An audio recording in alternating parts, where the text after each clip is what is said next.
The whole thing started 3 months ago when Victoria announced her engagement to Derek at our monthly family dinner. Mom immediately started gushing about wedding plans while Dad pulled out his checkbook, ready to fund what he called the social event of the decade. "We're thinking the Rosewood Vineyard estate," Victoria said, scrolling through photos on her phone. "It's only $85,000 for the venue, plus catering, flowers, photography." She paused dramatically. "Around $200,000 total. Whatever my princess wants," Dad beamed, already calculating numbers in his head. I was sitting quietly at the end of the table, picking at my salad when Victoria's eyes landed on me. "Oh, and Maya, I know money's tight for you right now, but I really want you as my maid of honor. We can find you something affordable to wear." "That's very thoughtful," I replied softly. "Maybe something from Target?" she continued with a laugh. "I mean, we can't have you looking out of place next to my Stanford sorority sisters." Mom nodded sympathetically. "Victoria's right, honey. This is going to be photographed for the society pages. We want you to feel comfortable but also appropriate." I'd grown used to these conversations over the years.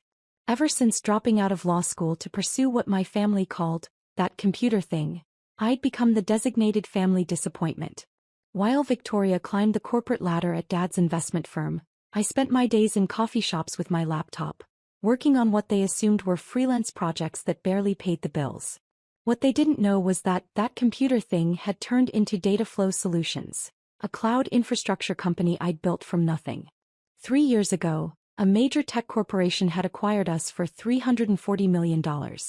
My 60% stake had made me exceptionally comfortable, though I'd kept living in my modest one-bedroom apartment and driving my reliable Honda Civic. The family never asked about my work beyond polite inquiries about whether I was still doing that coding stuff. They assumed my simple lifestyle meant I was struggling financially. It was easier to let them think that than explain how I'd accidentally built a tech empire while they weren't paying attention. "Have you put a deposit down on Rosewood?" I asked Victoria. "Not yet," she sighed. "They're requiring $50,000 upfront, and with Derek's student loans we need Dad's check to clear first. But the wedding coordinator assured me we're first on the list." I made a mental note and changed the subject. The next day I drove out to Rosewood Vineyard Estate. Rolling hills covered in grapevines stretched as far as I could see, with a stunning Mediterranean-style villa overlooking the valley. The owner, Mrs. Catherine Rosewood, met me personally. "It's a magnificent property," she said as we toured the grounds. "My late husband and I built this as our dream home 40 years ago. But I'm 78 now and it's time to let someone else create memories here." "What made you decide to sell?" "The event business keeps me busy, but the property taxes and maintenance are overwhelming. My children live on the East Coast and have no interest in wine country life." We spent 2 hours walking the vineyard rows, talking about her husband's passion for winemaking and her love of hosting celebrations. By the time we returned to the villa, I'd made my decision. "Mrs. Rosewood, I'd like to make an offer." "For an event booking?"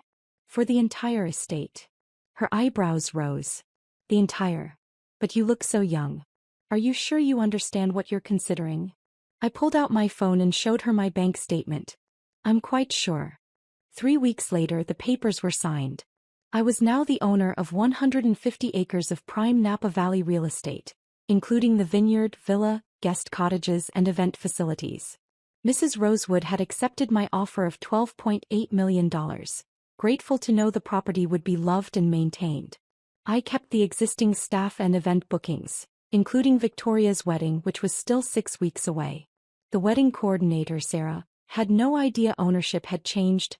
I'd specifically requested that all existing contracts be honored under the previous management structure. That Friday our family gathered for our usual dinner. Victoria was practically glowing as she showed off wedding favors and talked about final preparations. "The venue coordinator called today," she announced. "Everything's confirmed for next month. Rosewood is going to be absolutely perfect." "I'm so proud of how you've planned this whole thing," Mom said. "A real fairy tale wedding." Victoria beamed, then turned to me. "Maya, I know we haven't talked about your bridesmaid dress yet. I was thinking maybe we could find something simple online. I don't want you to overspend." "I appreciate you thinking of my budget," I said.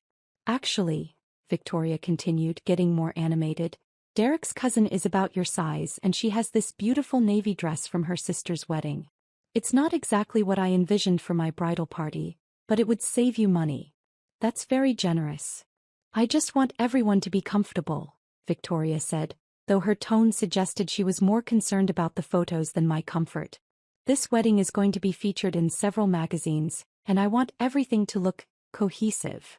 Dad cleared his throat. Speaking of the wedding, I got the final bill from the caterer today. With all the additions Victoria requested, we're looking at $240,000 total. Daddy, I know it's a lot, Victoria said quickly, but this is a once-in-a-lifetime event. Derek and I will pay you back. Nonsense, Dad waved his hand. My little girl deserves the best. Though I have to say, Maya, it might be good for you to see how a real celebration is done. Maybe it'll motivate you to get serious about your career. Maybe it will, I agreed quietly. The conversation continued with details about flowers, musicians, and the famous photographer Victoria had hired. Throughout dinner, she kept making small comments about keeping things classy and ensuring everyone looked appropriate for the cameras. As we were finishing dessert, Victoria's phone rang. It's the wedding coordinator, she said apologetically, stepping away to take the call. I could hear her voice from the next room getting increasingly agitated. What do you mean there's been a change? The wedding is in 6 weeks. She returned to the dining room looking confused and slightly panicked. That was Sarah from Rosewood. She said there's been a change in ownership, and the new owner wants to meet with me to discuss the wedding arrangements. Change in ownership? Dad frowned. When did this happen? Apparently 3 weeks ago, Victoria said, checking her phone again. Sarah assured me that all existing contracts would be honored, but the new owner wants to personally review all upcoming events. Mom looked worried. What if they want to change the pricing? Or cancel bookings? They can't do that, Victoria said, though she sounded uncertain. We have a contract. Who bought it? Dad asked. Sarah didn't say. Just that they'd be in touch soon to schedule a meeting. The room fell silent as everyone absorbed this news. Victoria's perfect wedding suddenly felt less certain. I'm sure it'll be fine, I said gently. Maybe the new owner just wants to maintain the same high standards. Easy for you to say, Victoria snapped, her stress showing. You don't have anything invested in this. If they cancel, I don't have time to find another venue of this caliber. Victoria, Mom scolded, Maya's just trying to help. Help how? She can barely help herself. At least when my wedding gets featured in Town and Country, some of us will be representing the family properly. I nodded thoughtfully. You're right. I should probably leave the wedding planning to people who understand these things. The next morning my phone rang early. It was Victoria calling before 7 a.m. Maya, I'm sorry about last night, she began. I'm just stressed about this venue situation. I understand. Wedding planning must be overwhelming. The thing is, I was wondering if you could do me a favor. I know money's tight for you, but could you maybe contribute something to the wedding? Even a small amount would help, and it would mean a lot to show family support. I paused, considering my words carefully. What kind of contribution were you thinking? Well, Derek and I were talking, and with this venue uncertainty we might need a backup plan. If we have to book somewhere else last minute, it could cost an extra $50,000 or more. I know you probably don't have that much, but even $5,000 would show that you're really committed to being part of this celebration. You want me to contribute $5,000 to your wedding? I know it sounds like a lot for someone in your situation, but Maya, this is my wedding. It's the most important day of my life. And honestly, it might be good for you to invest in something bigger than just yourself for once. I was quiet for a long moment. Victoria, can I ask you something? Sure. Do you actually want me at your wedding? Of course I do. You're my sister. Why would you ask that? Because every conversation we've had about it involves you telling me how I need to look different, spend money I supposedly don't have, or change something about myself to fit your vision. Victoria sighed. I'm not trying to change you, Maya. I'm trying to help you rise to the occasion. This wedding is going to be attended by some very important people. Dad's business partners, Derek's family who own half the tech companies in Silicon Valley, my sorority sisters who are all successful professionals. And you're embarrassed of me. I'm not embarrassed. I want you to shine, Maya. This could be networking opportunity for you. If you could just put in a little effort, maybe wear something nice, contribute financially to show you're invested, it would help you too. I understood then. This wasn't about including me in her celebration. This was about managing how I might reflect on her perfect day. Victoria, I need to tell you something. What? I can't contribute $5,000 to your wedding. She was quiet for a moment. I understand. I mean, I'm disappointed, but I get that you're in a tough spot financially. I'm not in a tough spot financially. What do you mean? I mean, I can't contribute $5,000 because I don't think it would be appropriate, given that I own the venue. Silence. Maya, what are you talking about? I bought Rosewood Vineyard Estate 3 weeks ago. I'm the new owner, Sarah mentioned. The silence stretched so long I thought she might have hung up. You, what? I purchased the property for $12.8 million. Your wedding is still scheduled as planned, don't worry. This isn't funny, Maya. I'm not trying to be funny. You can't afford a bridesmaid dress, but you bought a $12 million vineyard? Apparently so. Another long pause. This is impossible. Where would you get $12 million? I sold my company 3 years ago for $340 million. I've been living quietly and investing the money. When you mentioned Rosewood, I went to look at it and fell in love with the property. Your company? What company? You code websites for small businesses. Actually, I built a cloud infrastructure platform that was acquired by Microdata Corporation. You might have read about it. The acquisition made tech news for several weeks. Victoria was quiet for so long I started to wonder if she'd fainted. Victoria? Are you okay? I need to call you back. She hung up. 20 minutes later, my phone exploded with calls and texts. First Victoria, then Mom, then Dad. I let them all go to voicemail and continued my morning routine. Victoria's voicemail was a rambling mix of apologies and questions. Maya, I'm so sorry, I had no idea. Why didn't you tell us? How long have you been wealthy? I feel terrible about the bridesmaid dress comments. Mom's message was pure confusion. Honey, Victoria called crying about you owning the wedding venue? I don't understand what's happening. Please call me back. Dad's voicemail was different. Maya, Victoria says you bought some vineyard? I'd like to understand what's going on here. This seems like a conversation we should have had as a family. I made coffee and sat on my small apartment balcony, watching the morning traffic below. My phone continued buzzing with messages, but I wasn't ready to deal with the chaos yet. Finally, around noon, I called Victoria back. Maya. Thank God. I've been trying to reach you for hours. I saw. What can I do for you? I don't even know where to start. Is it true? Do you really own Rosewood? I do. And you're really worth. I mean, you really have millions of dollars. I do. But you live in that tiny apartment. You drive a Honda. You never go on vacations or wear expensive clothes or... I like my apartment. My car is reliable. And I don't need expensive clothes to be happy. Victoria was quiet for a moment. Maya, I owe you the biggest apology of my life. For what? For treating you like you were less successful than me.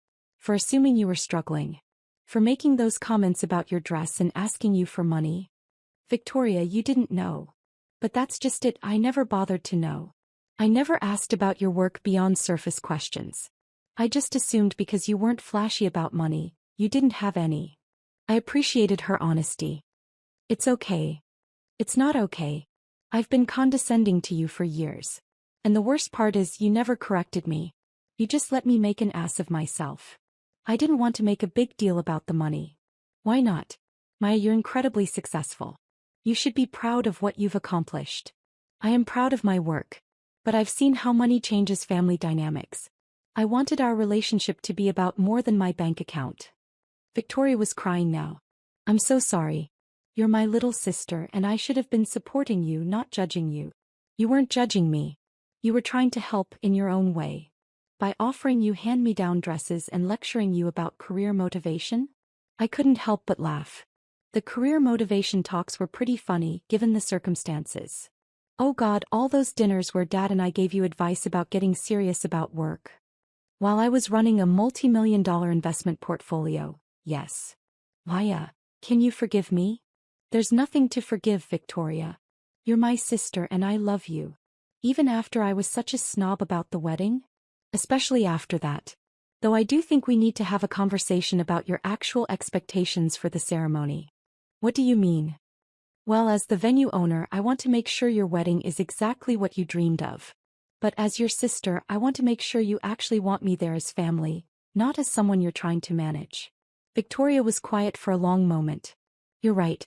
I got so caught up in having the perfect wedding that I forgot what weddings are actually about. Maya, I want you there as my maid of honor because you're the person who's always been there for me, even when I didn't deserve it. Even if I wear a dress from Target? She laughed through her tears. Wear whatever makes you happy. Though, can I ask you something? Sure. Are you going to be okay financially if you bought a $12 million vineyard? I know you said you have money, but that's still a huge purchase. Victoria, my net worth after the vineyard purchase is still over $300 million. Silence again. 300 million? Give or take. Maya, you're rich. I'm comfortable. You're richer than Dad. Considerably. She started laughing and it quickly became hysterical laughter mixed with crying.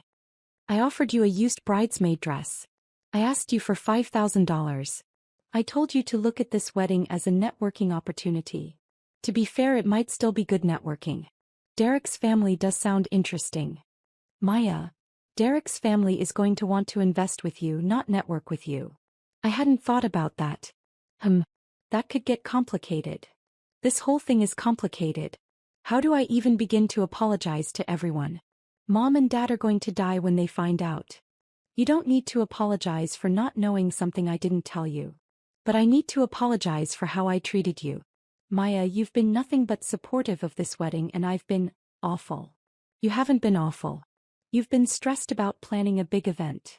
I asked my multimillionaire sister to contribute $5,000 to help pay for a wedding at a venue she owns. When you put it like that, it does sound fairly ridiculous. Victoria was quiet for a moment. Maya, can I ask why you bought rosewood? Was it because of my wedding? I considered the question carefully. Partially. When you described it, I was curious to see it. But mostly I bought it because I fell in love with the property. Mrs. Rosewood, the previous owner, needed to sell, and I could give her the security of knowing it would be well cared for. Are you going to keep running it as an event venue? For now. I like the idea of hosting celebrations, though I might make some changes to focus on family events rather than just high-end society parties. That sounds perfect for you. Victoria, there's something else we should discuss. What? Your wedding budget. Oh no, Maya, I can't let you pay for my wedding. That wouldn't be right. I'm not offering to pay for it. I'm offering to host it. What's the difference? The difference is that you're my sister and I want to give you the wedding of your dreams as my gift to you. Not because you need financial help, but because I love you and want to celebrate your marriage. Victoria started crying again. Maya, that's too much.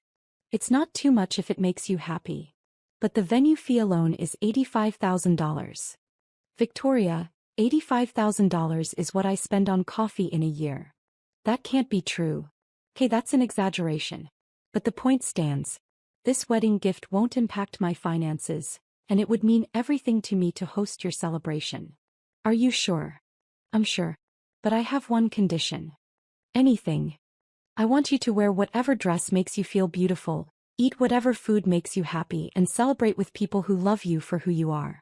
No more worry about impressing magazine photographers or looking perfect for social media. That sounds amazing, actually. Good. And Victoria. Yeah.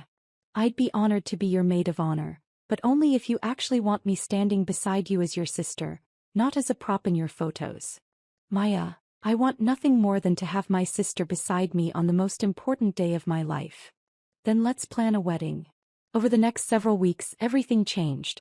Victoria called off the magazine photographers and reduced the guest list by half, focusing on family and close friends rather than business contacts and social acquaintances. We worked together to design a celebration that reflected her and Derek's personalities rather than what looked impressive on paper. I kept my ownership of the vineyard quiet from extended family and friends, letting Victoria share the news as she felt comfortable. Most people assumed I was simply helping with planning, which was fine with me. The morning of the wedding, Victoria found me in the bridal suite at 6 a.m., despite her wedding not starting until 4 p.m. Maya, are you awake? I am now, I said, opening the door to find her in pajamas with tears in her eyes. I couldn't sleep. I kept thinking about everything. Wedding day nerves? No. Well, yes, but also, Maya, I've been a terrible sister. I pulled her into the suite and made her sit down. Victoria, we've talked about this. You haven't been terrible. Yes, I have. Not just about the money stuff, but before that too. I never asked about your work because I assumed it wasn't important. I never included you in my social circle because I thought you wouldn't fit in. I treated you like the little sister who needed guidance instead of recognizing that you were building something incredible. Victoria. Let me finish. You've given me the most beautiful gift imaginable, not just paying for this wedding, but making it possible for me to have the celebration I actually wanted instead of the one I thought I was supposed to want. And more than that, you've been patient with me while I figured out how to be a better sister. I sat down beside her. Victoria, do you know what the best part of this whole experience has been for me? What?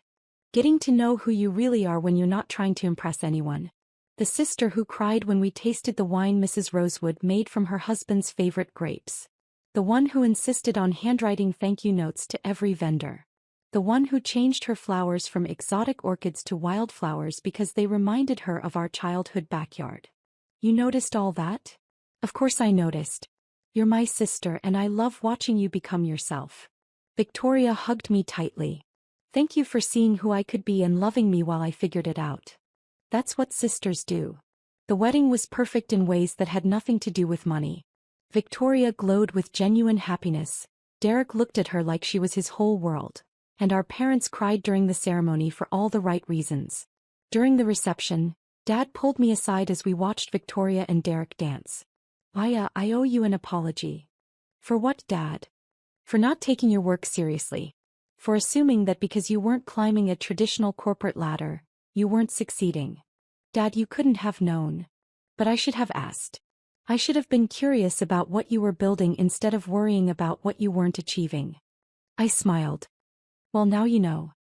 Now I know that my daughter is brilliant and successful and generous, and I'm proud of who you've become. Thank you, Dad. As the evening wound down, I found myself on the vineyard terrace, looking out over the valley. Victoria appeared beside me, still in her wedding dress. Hiding from your own party? I asked, taking a moment to appreciate it all. Maya, this was the most perfect day of my life. I'm glad.